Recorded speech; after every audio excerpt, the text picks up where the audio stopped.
Hello to all my friends in Pakistan, Karachi. First of all, thank you very much for organizing this wonderful event, inviting me as a speaker, and apologies for not being able to fly to Pakistan, unfortunately because of COVID, the travel restrictions. But thank you for the technology. Here we are. We are going to have a wonderful 20 to 25 minute session here. Hopefully you're going to enjoy it. Today, I'm going to cover the need of cybersecurity for leaders. The importance of cybersecurity for the banks. First of all, for the ones that don't know me, my name is Erdal Özkaya. I hold a PhD in cybersecurity, information technology, and many different certifications. I wrote multiple books, which you can just see here, and multiple cybersecurity certifications. So, if you want to be in touch with me, this is my contact details. Please feel free to stay in touch. And a surprise for today, for anyone who tweets about this session and tagging myself and the Future Banking Summit in social media is gonna win 5 ebooks. So 5 people is gonna win book of their choice, one of my books. We all know our world is changing. I mean, I used to say this for so many years. It's obvious today that the world is changing. So the most important thing that I was talking just before COVID was we're moving to cloud, we having digital transformation, changes are coming, but to be very honest, I never foreseen this big change called COVID-19. COVID-19 has not just enforced digital transformation, it changed so many stuff. The global economy, it shaped all these big airlines, all these retail shops, all this economy has shaped. There was only thing which didn't change is the spelling for change itself. We call this the new normal, but when we look at it, it changed really the way that we live, the way that we work, and the way we shop. We used to go to the shop. Today, we use, I don't know if Amazon is in Pakistan, but there is many other online retail shops where you can do shoppings, which I'm fully aware of. Unfortunately, it also changed the way that we get hacked. So when we look into global landscape, we see that nearly every organization, nearly every country had their organization who was under cyber attack. As a result, they say there is 2 types of big organizations. 1, they know they've been hacked. 2, they don't. So what are we going to do? Are we going to stop, close the business and stop? Especially banking summit. We know things are changing a lot, and I'm going to talk about it shortly. But let's look also what's happening in Pakistan. When you look in Pakistan, you will see that Pakistan is one of the most attacked countries. It is in top 20. When you look again, there is not just computer attacks, but also mobile attacks. Unfortunately, Pakistan is in top 7. Miner attacks, if you know what miner attack is, you know, the new digital currency, how we do Bitcoining, mining Bitcoins. What hackers do is they use your resources, sometimes not just to steal your data, they use your resources not just to host malware, they use your resources to mine digital currency. So, you know, they might have a digital currency farm, which is X petabyte big, lots of CPU power, but why not utilize your mobile, your digital devices, your infrastructure? And again, Pakistan is high when it comes to infection rates. Unfortunately, nearly every fourth computer in Pakistan is infected. So, what does this mean to you? This is the new banking summit, and I'm delivering a keynote. So, why should this matter to you? You know, you are working for a bank or you are some sort of a financial industry. When we look in banks, of course, we know that hackers love to attack acts.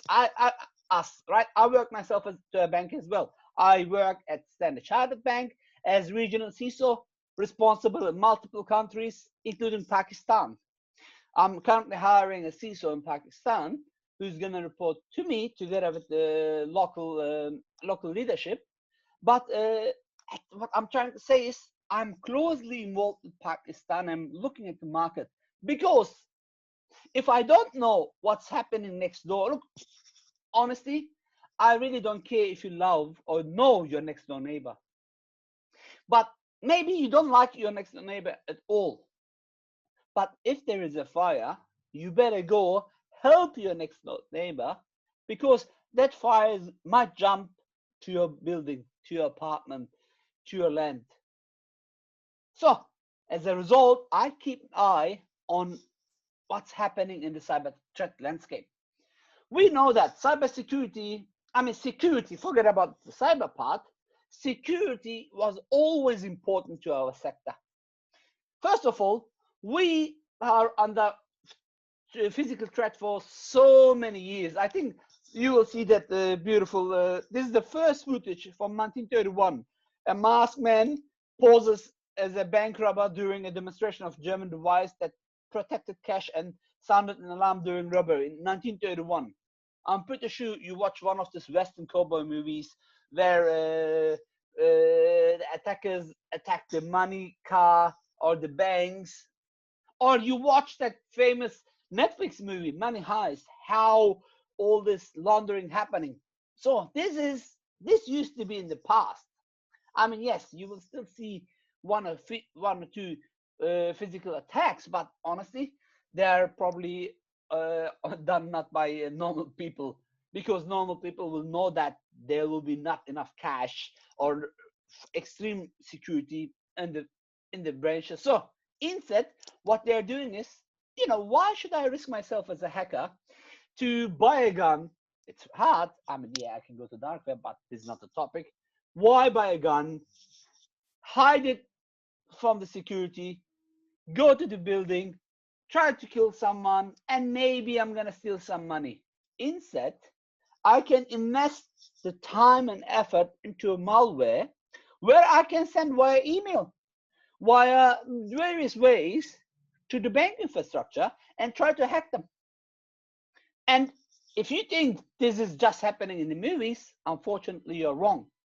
Here's from the news.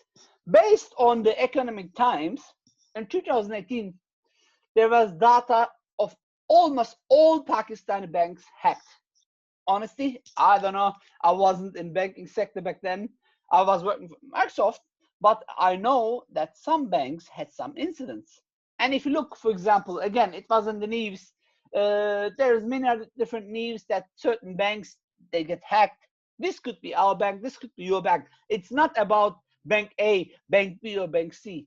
It's about what's happening. Is it just in Pakistan like this? No. Again, in 2018, as you can see, nearly every bank in Pakistan, as well as foreign banks like Commonwealth Bank of Australia, like Emirates MBD, had some leaks. It doesn't mean all these banks were hacked. Some of them, the customer were hacked and the data was leaked. So it's like why I should go if I want to hurt you, harm you, and you're a big guy with security guards. Why should I aim you? I will go after a family and I will hurt one of them and indirectly hurt you. This is exact same thing happened here. What happened again, instead of trying to hack a well-protected bank, they go divert the attacks to consumers and collect the data and sell it in dark web. That's exactly what's happening. Besides that, if you look into the global, unfortunately, things are same. You all heard about the news that you can read. The biggest one was in 2015. I think Kaspersky called it Carbanak, where 100 banks were unfortunately hacked and more than $1 billion physically was stolen. I can cover those details maybe in a different session. If you never heard about it, please Google or Bing about it. You will see that cybersecurity is really, really, really important. And hackers use various methods. This could be malware, this could be phishing, this could be man-in-the-middle attack, this could be drive by download, malvertising, software, DDoS attack, password attacks. So attacking, finding a way to attack is always possible. What I highly suggest each and all of you, regardless if you're in cybersecurity or not, to download Komodo cybersecurity reports or maybe the Verizon data breach report 2020. You will see that most of the attacks are still not just what you read here, but also misconfiguration attacks, which means your IT guy, your security person, your whoever, just click next, next, next, next without changing the default ports, without changing the default passwords, or without implementing multi-factor authentication, without building defense in depth strategy, segmentation, or maybe zero trust. So the session is about cybersecurity for leaders. What should you do to change your environment? First of all, you have to be aware that cybersecurity is extremely important. Cyber risk is not just in Pakistan, in banking, but everywhere.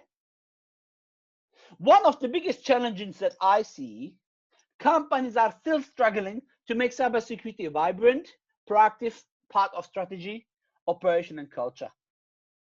When I look at the root cause, I see that cybersecurity is unfortunately still seen as back office job. When I started 20 years ago, there was no such a word. 20, 25 years ago, there was not such a word called cybersecurity. There was security. There was getting infected by the virus, formatting the computer, and that's it. I used to be treated like, just the format guy. But today, we know that cybersecurity is extremely important. You just saw the examples.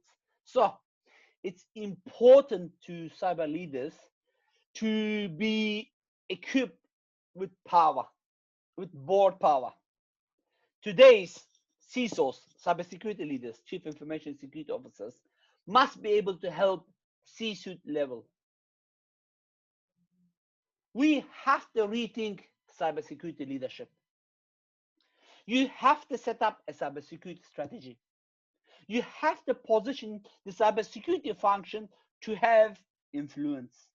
And of course, you have to get the right leader who will help you, not the cheapest one, not the one that you know, not the one who's going to help you to get more bonus, the one who is going to proactively help you implement cybersecurity services, policies, if necessary, procedures to help you to be more secure.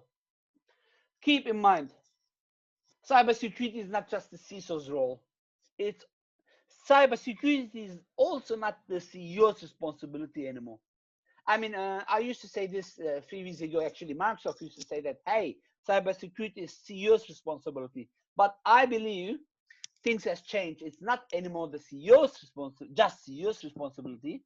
It's everybody's responsibility, from A to Z, from the cleaner to the security guard, from your marketing manager to your clerical, to the person who makes the tea, to you name it. It's your job as CISO to convince the board to build a cybersecurity culture that everyone in the organization understands cyber risks and helps you mitigate them. So how can you build a cybersecurity strategy? A cybersecurity strategy is a plan for managing organizational security risk according to a defined risk tolerance, which meets the business organizational objectives and goals. Of course, this has to be aligned with the regulators. This has to be within the budget. This is all about confidentiality, integrity, and availability. In other words, protecting your brand. If you cannot integrate this strategy, if you cannot implement a proper strategy, then most probably you're going to be in the news. So your cybersecurity strategy should not be it's the aim of cybersecurity strategy should not be as secure as possible. Instead, you have to aim to be secure as necessary. It's like, let's say you're an amateur sports player. Does it mean you have to play better than Messi or Cristiano Ronaldo? Or is it, or you need to just be better than your opponent in the team that you play to win the game? Of course, if you are a professional player, the answer will be different, but I guess you understand what I mean. So how can you build a cybersecurity strategy, the right cybersecurity strategy to your organization? First of all, you have to know the threat actors. Why it's important to know the threat actors? Because the threat actors are the people that want to hurt you. You have to know how they, you have to have a proper threat intelligence team to give you the information how they attack, how they collect information, how they scan your network, how they escalate privileges, how they distract organizations or ransomware or you name it. Besides that, you have to also know your weaknesses. Knowing your weaknesses will help you to strengthen your defense. Besides knowing your threat actors and weaknesses, you have to also know the technology that you are using. Knowing the technology will empower you. Knowing the threat actors, together with weaknesses and technology, will help you to master your defense. Why? Because if you know your car is leaking water, it's a smart idea to have an extra water bottle. You cannot see it yet. To have an extra water bottle in your car. So if your car overheats, you can just put the water bottle and go to the mechanic and tell exactly what the problem is. So this will help you to know what your weakness is and improve your defense strategy. Same thing applies to your cybersecurity. If you know you don't have a endpoint protection and response in EDR, then you should go and invest to the right one. Which one is the right one? I would highly recommend the open source one, which is Komodo. I know that's the second time I mentioned the product because it's open source, free. So go and use that EDR, which will help you to protect the endpoint detection and response capabilities. Of course, there are some great products paid, like Microsoft ones, like there is many other companies that you can use, but I'm a fan of Microsoft, for example, or you can pay Komodo, they have a paid version as well. So strategy without tactic is the slowest route to victory. Tactic without a strategy is the noise before defeat, says Sun Tzu. Do you know who Sun Tzu is? He wrote a book called The Art of War nearly 2,500 years ago. And there he described this. So it's important to win any cyber war. Unfortunately, we're in a war, that you have a proper strategy. Remember, first step was to build a cyber security strategy. And second step is to position the cybersecurity function to have influence. First of all, you have to know your business culture and what kind of influence that you want to give to your organization. Businesses can operate in sprawling different ecosystems where digital infrastructure and data are not currently contained. And cybersecurity needs to be tailored to specific elements. You should, the organization should, if you are not in cybersecurity and you are a cybersecurity leader who is attending this event, you should give the right cybersecurity talent the right power to help you to build a cybersecurity culture and influence the changes. An example, let's say you have supply chain management organization, like every bank has a supply chain management or third party. You should influence the CISO to implement a third-party security risk assessment, a supply chain risk assessment, and you should implement some bonuses for the supply chain management. So cybersecurity should be part of every bonus, even if you're just data entry person. If any of your entered data does not leak because of your mistake, you will gain extra 10% bonus. If you complete your cybersecurity awareness training, you will get that another 10% bonus. So bonuses should not be just based on performance 100%, maybe should be based on performance 80% or 20-25% based on cybersecurity, because one little mistake from the organization can cost your brand, remember?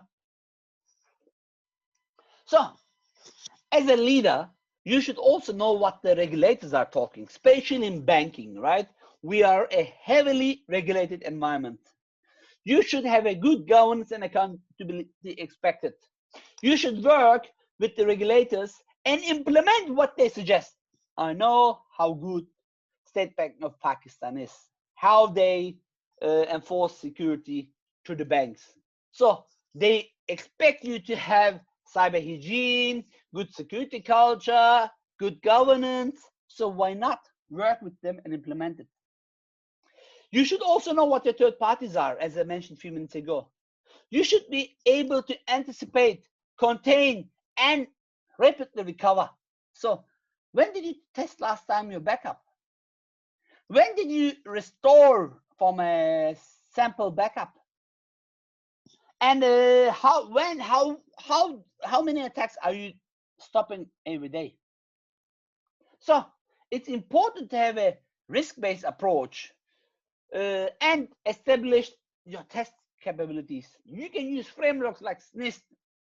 The important thing here is you have to know your threats, vulnerabilities, possible incidents, and responses to those incidents.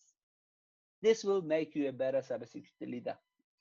You should read reports such as the Marsh report, which talks about 6 elements. Strategy. If you don't know what your top 3 cyber risk is, then you're doing something wrong. When did you talk about your, when did you consider cyber risk last time? When did you look at cybersecurity business, the SCB, is exposed? Did you ever look when you had last time a cyber update to your board? Do you know what your gaps are? You should ask all these questions to your board, and this will help you to challenge yourself, what you know, and what you need to know. To be a great cyber leader, I said, you have to invent the right talent. So who's the right talent? Of course, as a good cybersecurity leader, has to know the business's culture, has to relate to the risk. You should create your own credibility. You should not just help shape the strategy, probably help building it. Once you promise, you should deliver. You should invest in your team, because by yourself, you're nobody. You should make metrics matters. Metrics always matters. You should master your message. What is your goal? Everybody should know the goal of the leader. You should have a champion change, because this is where you can only minimize the cyber attacks when you get everybody involved. All this is not just going to help you solve business problems, but also be recognized as a leader. You don't have to be a Superman, as you can see in the logo there. A CISO is really just a normal human who knows how to communicate, how to make non-technical, how to explain deep technical stuff for the non-technical people. So, as I mentioned earlier, CISOs in any enterprise organization must have skills to be able to explain security for non-technicals, build and maintain critical relationship, and communicate not just for senior leaders, but also in operational level. The last tip probably which I'm going to give today is you also need to invest into right tools. Look, vendors are important. You need your vendors, but don't forget, the vendor should tailor into you. You should not tailor into your vendor. And more importantly, you cannot defeat the threats of present with the tools of tomorrow's. So with this, I'm coming to the end of my presentation. In this presentation, I wanted to highlight why you need to know cybersecurity, why cybersecurity is important, especially for banking, how you can help change the cybersecurity culture in your organization, and how you become a better cybersecurity professional. As I said earlier, please, please, please, don't forget, we have, you can just keep in touch with me with those addresses. If you tweet or at LinkedIn, Facebook, whatever, if you mention and tag myself and the Future Banking Summit in the social media post, 5 of you is gonna win a choice of my books. Again, thank you very much for joining the session. Apologies, I couldn't be in Pakistan. I was early this year there, and I'm really looking forward to shake all of your hands in the very near future in safe days. Please wear your mask, keep your distance, and try to be safe, and hope to see you soon, inshallah.